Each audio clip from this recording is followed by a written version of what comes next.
ഒരു കുട്ടിക്ക് 3 പരീക്ഷകളിൽ ശരാശരി 50 മാർക്ക് ലഭിച്ചു. തൊട്ടടുത്ത പരീക്ഷയിലെ മാർക്ക് കൂടി കൂട്ടിയപ്പോൾ ശരാശരി 60ആയി. എങ്കിൽ അവസാന പരീക്ഷയിൽ ലഭിച്ച മാർക്ക് എത്ര? അപ്പോൾ നമ്മൾ സാധാരണ തുകയൊക്കെ എടുത്താണ് ചെയ്യുന്നത്. നമ്മൾ തുകയൊന്നും എടുക്കുന്നില്ല, വേറൊരു എളുപ്പ വഴി ചെയ്യുകയാണ്. ഓക്കെ, ഇവിടെ നോക്കി, ഒരു കുട്ടിക്ക് 3 പരീക്ഷകളിൽ ശരാശരി 50 മാർക്ക് ലഭിച്ചു. അതെങ്ങനെ എടുത്ത് എഴുതുക? 3 പരീക്ഷകളിലെ ശരാശരി മാർക്ക് 50 ആണ്. ഓക്കെ, തൊട്ടടുത്ത പരീക്ഷയിലെ മാർക്ക് കൂടി കൂട്ടിയപ്പോൾ ശരാശരി 60ആയി. തൊട്ടടുത്ത പരീക്ഷയിലെ മാർക്ക് കൂടി കൂട്ടിയപ്പോൾ ശരാശരി 60ആയി. അപ്പോൾ തൊട്ടടുത്ത പരീക്ഷയിലെ മാർക്ക് കൂടെ കൂട്ടിയാൽ എണ്ണം 3ആണ്. ഒരു പരീക്ഷയുടെ കൂട്ടിയാൽ എണ്ണം 4 ആവും. അപ്പോൾ ശരാശരിയിൽ എന്ത് വ്യത്യാസം ഉണ്ടാകുന്നത്? ശരാശരി 60ആയി. അതായത് 50ആയിരുന്ന ശരാശരി 60ആയി. ഇങ്ങനെ എടുത്ത് എഴുതാൻ ബുദ്ധിമുട്ടൊന്നുമില്ലല്ലോ.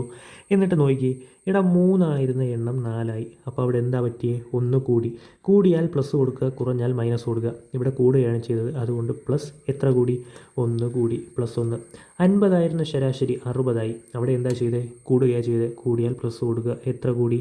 10 കൂടി. ഓക്കെ അല്ലേ? എന്താ ഈ +1 കൊണ്ട് ഈ താഴത്തെ സംഖ്യയെ ഗുണിക്കുക. +1 × 60 എത്രയാണ്? +60 ആണ്. അതുപോലെ ഈ +10 കൊണ്ട് ലെഫ്റ്റ് സൈഡിലെ മേളത്തെ സംഖ്യ ഗുണിക്കുക. +10 × 3 എത്രയാണ്? +30 = 60 + 30 എത്രയാണ്ട? 60 30 കൂട്ടിയാൽ നമുക്ക് 90 എന്ന് കിട്ടും. നമ്മുടെ ഉത്തരം 90, ഓപ്ഷൻ ഡി.